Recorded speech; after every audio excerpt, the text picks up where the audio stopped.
Hello, folks. Welcome. It's your boy Donatello back with another episode of Fanboy with a Theory. Ah, man, just heard some disheartening news. Fuck this nigga. Robert Pattinson was cast as Batman. Are you fucking kidding me? I don't understand.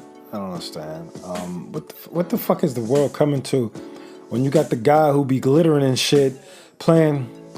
All right, let me calm down. Okay, all right. Okay, so this is some news, guys, and it's very disheartening to know that this guy's gonna be playing motherfucking Batman. You could have played any goddamn other role. You could have played the Riddler. You could have played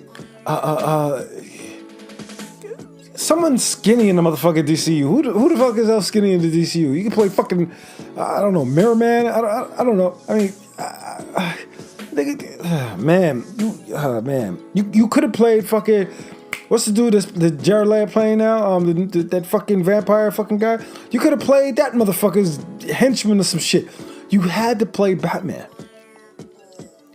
Who the fuck thought you could play Batman? Oh yeah, I'm sorry. Matt fucking Reeves thought he could play. Are they really trying to kill the DCU? Are they really trying to kill it? Are you trying to tell me that there's gonna be some secret motherfucking relationship between him and Wonder Woman? If that's the route they're going to make it a love story when they go into that, because come on, what the fuck is going on? Glitter Boy is now motherfucking Batman. Oh man, and this becomes an origin story. And the thing about it is if you're rebooting the motherfucker, this is what kills me. If you're rebooting it, and Ben Affleck was this big brolic looking Batman that looks like Dark Knight, from the comic series, some big hefty looking Batman that kills and stuff, and then you bring this Robert Glitter in the face Pattinson, whatever his last name is, and then you bring him into the DCU. I always mess that up, but anyway, you bring him into it, and then you expect people to be like, "Oh yeah, it's great, yeah." No. Give me anybody else. Give me somebody like the Punisher dude. I forgot his name. Give me him. Reboot it with the guy that played Venom in Marvel. He messed up Venom. He destroyed that movie.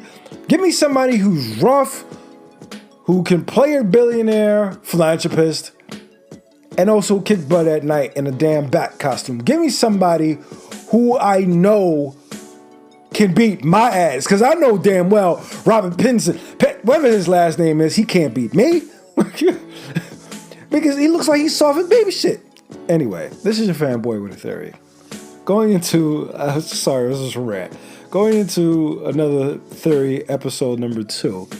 I want to thank big shout out to Big E and Dre, and all you theorists listening out there. If you have an idea and you want to have your theory put up on our message board and our podcast, I will definitely shout you out, and we can go back and forth here. We can talk about it, because honestly, guys, most of the time it's my theory that I'm spouting out, but I'm actually pulling at people from I'm looking at blogs. I'm going on YouTube through YouTube people that that go out and promote and bring out their own theories. I'm going to Reddit. I'm going to all these places to get these theories. And I compile it into one small little list so it doesn't take forever on this podcast. Trust me, I think 20 minutes, it should be the tops, to be honest with you. But if it has to go longer, it has to go longer, especially if it's interesting. So, first off, again, spoiler fucking warning. If I create a theory or I put a theory out there that's it spoils you for your movie, enjoyment. It's like, damn it, Donatello, you told us too much shit. now I can't enjoy this movie. Or you can be like, yo, that dude was right. I gotta listen to this guy more. Again, you can contact me, FanboyWithATheory@gmail.com, and I'll definitely get back to you. We can go back and forth with the theories. You can send me some theories too. I mean, hey, I'm always coming up with new content every time. Trust me, I go deep in this stuff. So first thing I like to talk about, first movie that's coming out. It's called not first movie that's coming out, but this movie I'm talking about. The first thing I'll talk about. It's called Brightburn. Yes, this is the if Superman was a kind of situation movie. Now, I've started to notice that a lot of these new, production houses are starting to create a lot of villain-esque movies. And trust me, I appreciate a villain. I really do. I mean, honestly, I've always been a fan of villains. I always like to, look in detail on why they do what they do. I believe Infinity War was with Thanos was he's one of my top villains, and I will go into. I have a villain list that I will talk about, and it's all across the board. I'm talking about everywhere. But the reason why he did the things he did, I really enjoyed that movie, Infinity War. I'm not saying it was better than Endgame, but I really enjoyed that movie because it actually showed him why he was doing what he was doing, and then Endgame showed how he was, but prior to it, which was crazy. If you didn't see Endgame, spoiler warning, Thanos loses. So, so I really love villains. I mean, honestly, I like to dissect them and try to understand why they do what they do. Some of them have really shallow reasons of what they do, but at the end of the day, that doesn't make you a villain. If you get deep down rooted in why you become a villain, I honestly feel like a villain is someone that would do what you wouldn't do. Take that damn leap. I'm not saying I enjoy violence, but I can really understand. I'm very cynical like that. I can really understand why they do what they do. Now, going back to Brightburn. Now, I'm going to tell you the premise of this movie, which I pulled up from IMDb and Wikipedia and all that crap. It says, what if a child from another world crash landed on Earth, but instead of becoming a hero to mankind, he proved to be something more sinister? Honestly, if you ever read a DC comic, I would say the origins of Ultraman sound like this movie. We already know the origins of Superman, right? We know he became a hero, but Ultraman became a villain. He became the crime syndicate, and that was the Justice League of that Earth. So this seems like it's going to be that way. And honestly, I really want to see this movie. I really want to know how the detail of a young man turns. But there's more premise, so keep on reading. After a difficult struggle with fertility, Tori, Elizabeth Banks, dreams of motherhood come true with a revival of a mysterious baby boy. Brandon, played by Jackson Dunn, appears to be everything Tori and her husband Kyle, played by David Denman, ever wanted. Bright, talented, curious about the world, but as Brandon nears puberty, a powerful darkness seems to manifest within him, and Tori becomes consumed by terrible doubts about her son. Once Brandon begins to act on his twisted urges, those closest to him find themselves in grave danger as the miracle child transforms to a vicious predator unleashed to an unsuspecting Kansas town. It sounds like the origins of Superman twisted. Sounds like the origins of Ultraman, just the way it is. Now, from looking at the trailer, you could tell he has Superman, everything Ultraman has. I wouldn't say Superman because it doesn't seem like he draws his power from the sun. It just seems like he has it. Ultraman, one of the Ultramans he drew his power from green kryptonite, which was the opposite of Superman. He was weakened by kryptonite. And in this Ultraman, he was weakened by the sunlight. That's why his base was on the moon, on the dark side of the moon, which is pretty cool. So I think I believe James Gunn was directed it. I think they just went on the premise of just creating a supervillain and doing his thing. Now, I noticed that in this trailer, it doesn't show you his weaknesses, just shows you all his strengths. So, I don't know. My theory is this. I really believe that, and I know there's so many things. It's not really much Easter eggs because you can't really. I mean, there's certain things you see. He's flying. He's got the laser beam eyes. He's got the super speed. You don't see him with the cool, the frost breath and all of that stuff. So you don't really know. So at the end of the day, it is what it is. But looking at it, I really believe that. Of course, it's an origin story, but I really believe this is a start of something really big. I really think if this movie does well, it's gonna create more villain movies as far as that world is concerned. Now, I just feel like, looking at this trailer and looking at all the other trailers, because I don't just look at one trailer. I don't look at the U.S. trailer. I look at all trailers. I look at the Japanese version, even if I can't understand it, the European version, even though I can't understand it. I look for the pictures. I look for the details. And I noticed that usually in certain movies, they show you the weakness. Or, they give you a little premise on what can stop him. And the only thing I noticed was his mama able to talk to him. At the same time, this boy killing people, looking like his mama. So I really think this movie's gonna do well. And my thing is this: I don't think he's gonna die. That is my prediction. That is my theory. I don't think this boy's gonna die. I think he's gonna go on, and it's gonna be people gonna want more of this movie. And the second one's gonna be like shit. But guess what? I really think they're gonna put the emphasis on this movie and keep it going. So, next movie I want to talk about, Dark Phoenix. All right, we all know this is an X-Men movie, last movie. Well, not really the last movie that Fox created. It's gonna be the second to last movie Fox created. The last one is New Mutants. Now we've all seen the trailer. I've seen it all. We all know it. It starts after the fact of X-Men Apocalypse. So let me talk about the premise. In 1992, nearly a decade after the events of X-Men Apocalypse, X-Men are national heroes going to increasingly risky missions when a solar flare hits them during a rescue mission in space. Jean Grey loses control of her abilities and unleashes the Phoenix. Now, I could have told you that from the damn watching the trailer.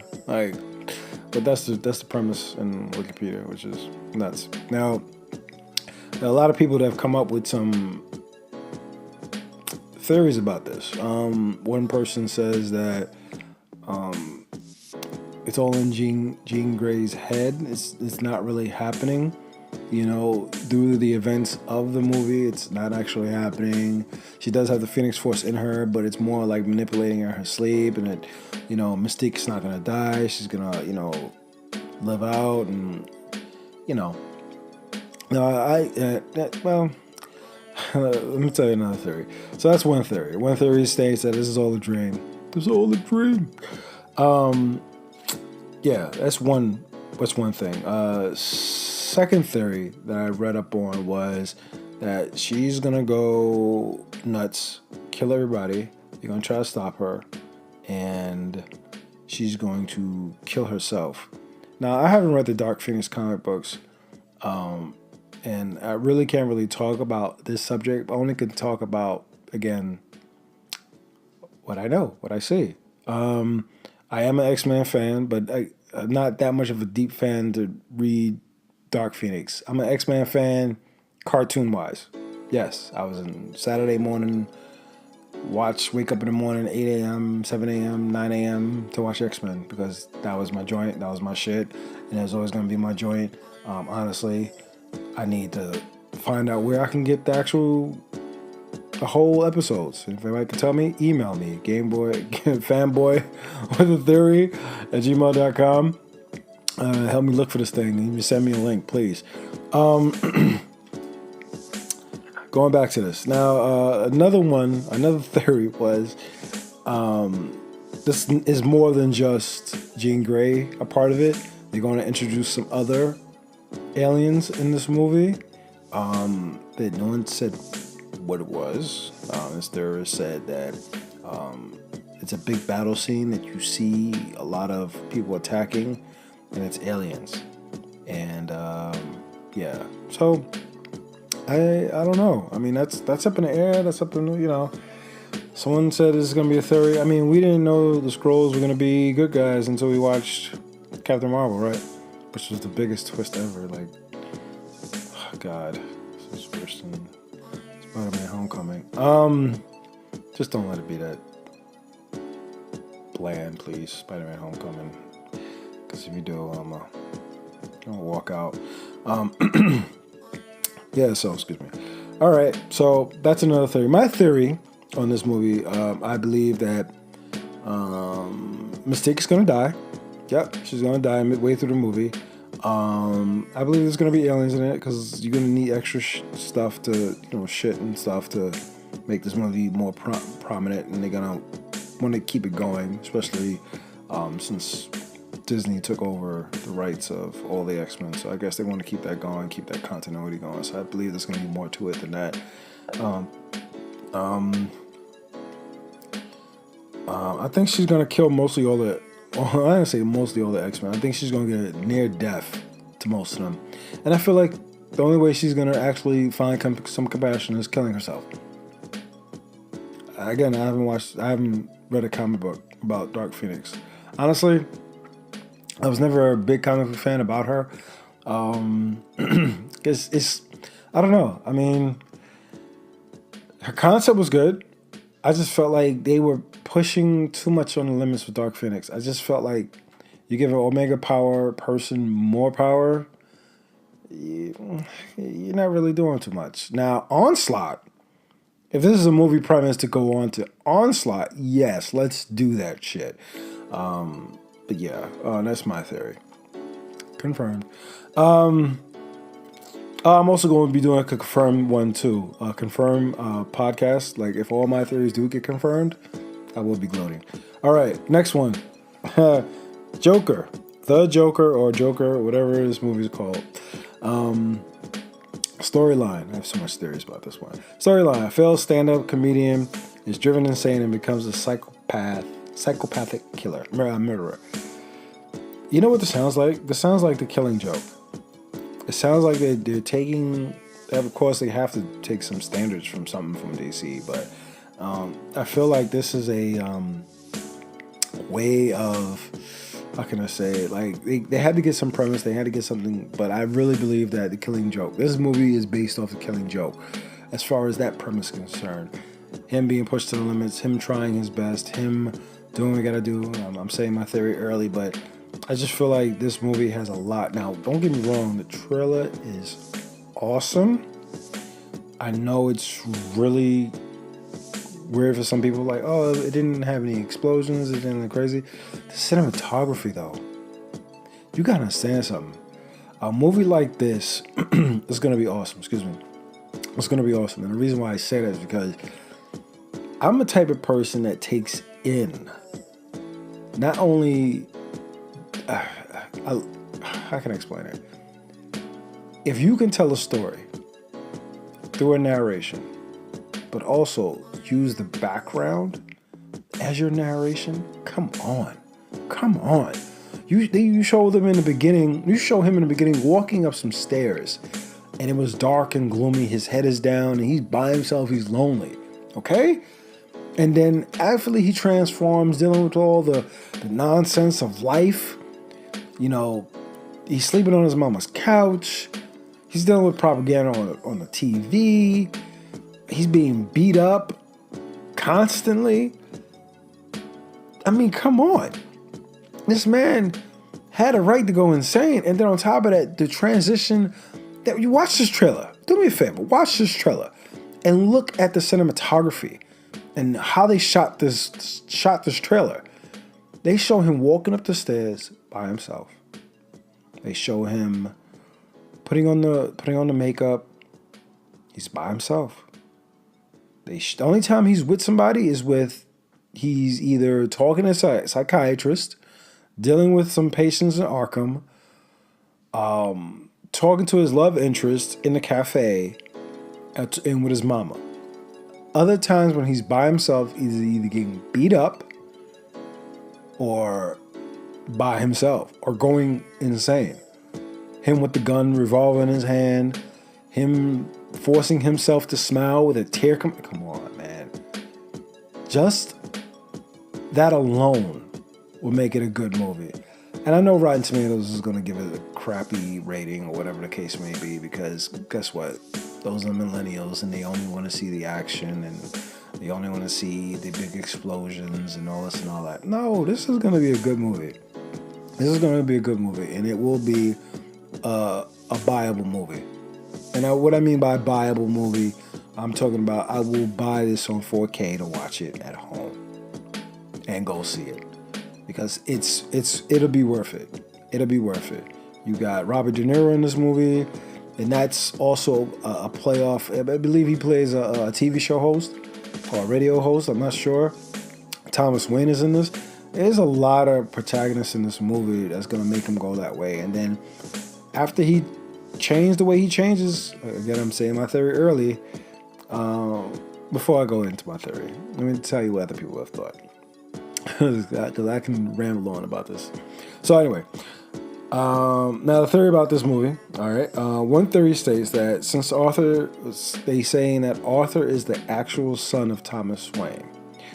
And after his mother dies, he seeks revenge from not having a father in his life. And by doing so, because Thomas Wayne is trying to be mayor, he's going to do things to Thomas Wayne, like try to influence his son, who, of course, his son is Batman. And that's kind of weird. Someone thought of this theory because I see it, I do see it, but then again, I don't see it. I don't see this as the beginning of Joker. I believe this is a prequel to Joker as far as the actual Joker. Because think about it. The dude is in his 30s and Bruce Wayne is 8 or 12 years old. So you're telling me that Bruce Wayne was fighting Joker when Joker was in the 60s, 70s? Yeah, that doesn't make any sense to me. So I believe this is a prequel to it. That's my theory. Again, I'm ahead of my theories here. So, second theory I found out is that, which I don't believe that first theory. Second theory is Joker's the guy to start the events for the new Joker following the Joker. See, I took somebody's theory, but it's a little more deeper than that. Yeah, so to my theory, I feel like, yes, I do believe that this is the prequel to the actual Joker. Or, in fact, he's going to hold the Joker, like, mantle until someone else comes in influence and he steps down and has that Joker up. I think this movie is at a premise where Joker is the anarchist. He's the guy that creates the mob, and he stays that way. He doesn't run, Gotham. He creates the anarchy of Gotham. And I really believe that he's going to have followers, which we've seen in the trailer. There's a lot of Easter eggs in the trailer. We got Thomas Hall, which is in the trailer, which is a nod to, Thomas Wayne. They also have Kane, which is the psychiatrist that tells, him that he's got to, does he have anybody to talk to? Which is Kane is part of another family that's the cousin of Bruce Wayne, and they had their own Kane County. There's a lot of things. There's a lot of Easter eggs for Batman and that whole Batman lifestyle, whatever. So yeah.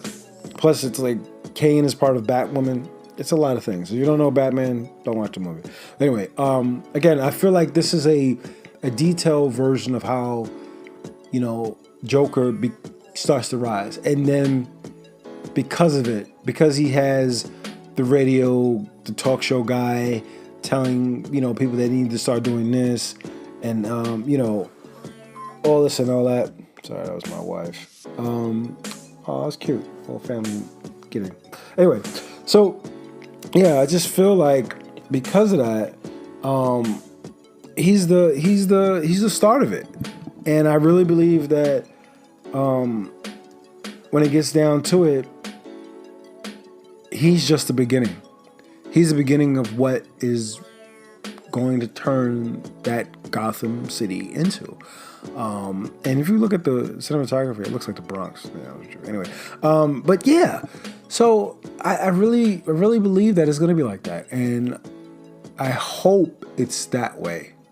I really believe that it's just he holds the mantle of Joker, and there's the other Jokers, but he holds the mantle of Joker, and it's more of a step down. And this prompts Lil Wayne to do his thing, to become Batman. And I really believe that it's going to be that way. That's my theory, and it will be confirmed.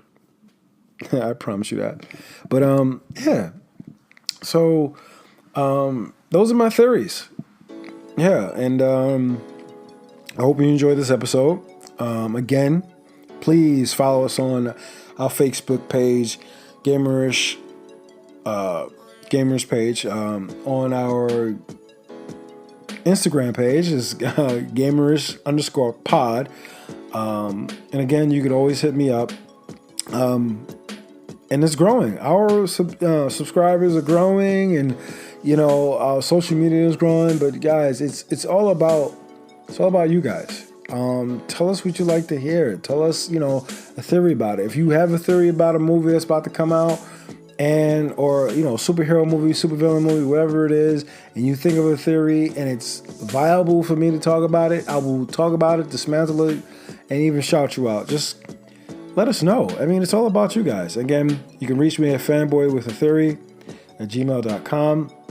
Don't forget to tune in this Sunday for Big E and Dre's Rapid Fire Pod, which is crazy because they go head to head.